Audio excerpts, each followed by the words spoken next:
And Mark from Scoreboard Don't Lie. He's very, very analytical. Witt Jr. just crushes every single pitch possible. So the potential for this is absolutely amazing. Definitely for baseball season, you want to have Scoreboard Don't Lie there.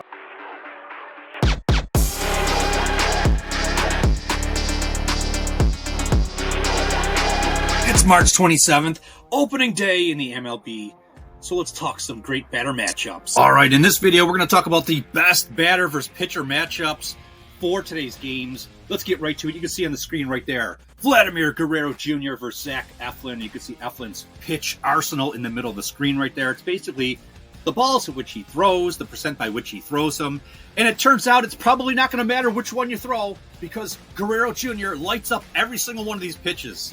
You can see Guerrero Jr. a 302 batting average versus the sinker, a 432 against the cutter, and so on and so forth. Absolutely love this. Granted, this is the first game of the season. This is last year's data, but he has a history of being able to have success against these pitches. Once we get about 10 to 14 games into the season, that's when we're going to have actual this year's data to be figuring in. But I absolutely love this matchup. You can see Eflin, again, those are last year's batting averages against 2 out of the 4 pitches. You actually are not very good. It would be nice. Not very good. We'll put it that way. So I absolutely, this one checks off all the boxes for me in terms of looking to target Guerrero Jr. All right, digging a little deeper. This game is being played in the Rogers Center. It's the home ballpark of Vladimir Guerrero Jr. And this ballpark is an above average sized outfield. It ranks number 13 in hits in the MLB. Number 7 in terms of doubles, and number 13 in terms of home runs. I put the weather impact on the top of the screen right there, but there's not going to be much impact. This is a dome stadium. They're going to have that roof closed because the temperature is just too cold. So there's no significance right now in this game for any weather impact to even consider. But this matchup, like I said, I absolutely love it. And the best part that I love is the actual 3-year history. Guerrero Jr., 16 at-bats, 7 hits, 2 home runs, and a 438 batting average versus Zach Eflin.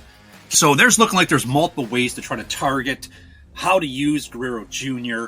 I love this matchup. I'm going to put all my official plays in the pinned comment of this video. And let's just say you're going to see Guerrero Jr.'s name in the pinned comment. I absolutely love it. I don't know which way, shape, or form we should use him yet, but we're definitely going to use him. So there you go. Let's get right to this next matchup. All right, next matchup. And you might be looking at the screen and going, I don't know who this guy is. I don't know how to even say his last name. Just call him Vinny P. Vinny Pasquantino. I'm just bringing you the best batter versus pitcher matchups of the last 3 years. He's not typically someone I target very often. I only targeted him twice last year, and thankfully he came through for me. You're like, how do you remember you targeted him twice? Because I was scared, backing him, but he came through for me. And this matchup right here against Tanner Bibee, 8 at-bats, 6 hits, 2 home runs. It seems too good to be true. I'm a little hesitant, but it is what it is. That's the matchup. This game's being played in Kansas City, his home ballpark, which has one of the largest outfields in Major League Baseball. So it's no wonder this stadium ranks number 3 in terms of hits, doubles, and triples. So, there it is. I even have the weather impact on the top. This is not a dome stadium. This is an open air stadium, so there is some weather impact. You can see on the top of the screen right there. A 12% increase above average in this ballpark to record a 10% increase above average in terms of hitting a double or triple, and a 10% reduction in terms of a home run. Vinny Pasquantino, take it or leave it. All right, guys, if you could just quickly hit that like button. If you haven't hit the subscribe button, do that right now. And if you could help out with the algorithm, put something in the comments. I know Jordan likes to put numbers, have you guys put numbers down there.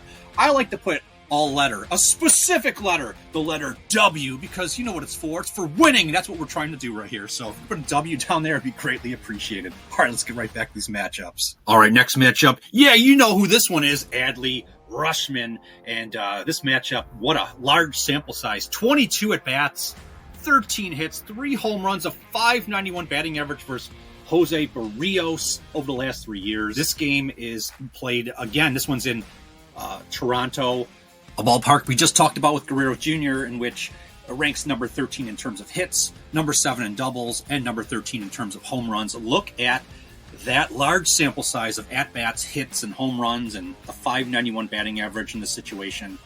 This one's absolutely amazing. Like I said, all my official plays will be in the pinned comments of this video. All right, next matchup, Cody Bellinger, 11 at-bats, 5 hits, a home run, and a .455 batting average the last 3 years versus Freddie Peralta. This game's being played in Yankee Stadium, making his debut. This stadium ranks number 3 in terms of home runs. I mean, every time you turn your head, it's Aaron Judge just knocking one out of the park last year.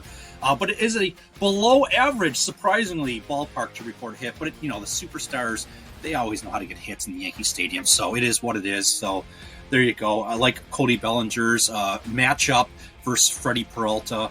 All right, here are the rest of the opening day. Great batter versus pitcher matchups. Everybody on the screen right here has at least a 300 batting average, if not higher. So you could pause this video right here or whatever, take a screenshot, and look to potentially utilize some of these players when you're looking to, build your bets. You can see up on the top of the screen, some of these players are just unbelievable. Moreno, 8 at-bats, 7 hits. I don't know. That's just, too good to be true. I just don't know if I can personally trust him. Same thing with Alejandro Kirk versus Eflin. You can see in the middle of the screen right there, 12 at-bats, 6 hits. It's just those are not typically names I'd like to back. But everybody has their own, preference and stuff like that. I like to stick to some of the name brand, the name brand, the household names, if you will. The players that consistently can get it done. I feel much more comfortable with, say, right here, a Bobby Witt Jr. going up against a Tanner Bibee, and the numbers aren't as 8 at-bats, 7 hits, but it's 13 at-bats, 4 hits, a home run, a .308 batting average. That's solid. So if you'd like to talk further, there's a link to a free Discord in the description of this video. You can jump down there. People are talking about NBA, basketball, March Madness, MLB, and much, much more. It's a bunch of fun. Like I said, it's totally free. Check it out. It's early in the season. Once we start getting some more games under our belt and the weather starts getting warm, we'll be getting into some home run plays, whether it's on this channel or my channel. So my channel is called The Scoreboard Don't Lie. Last year, we just were lights out in terms of hitting on so many home run plays. We had a bunch of fun. We're going to be looking to do that again, but we're waiting until we're getting kind of maybe into late May, early June, where you get the weather just has to be perfect. It's got to be hot, humid, wind blowing out, all that stuff that you need to have the balls, fly out of the ballpark instead of kind of falling short at the warning track and stuff like that. We're going to really get into a lot of stuff. I'm actually going to be getting back into more of the sides and totals that I did when I first started my channel. We were hitting 69.5% winners on the sides and totals. It was absolutely amazing. We're going to have a bunch of fun. I'm going to introduce so many more new ideas and stuff. It's just going to be absolutely amazing. I really appreciate, all you guys showing all the love over the last couple of years, and the love that you guys will show this year. I know it. You guys make this so much fun for me to make these videos, and that's about it. I just wanted to say I absolutely appreciate every single one of you guys, and I'll just talk to you guys tomorrow.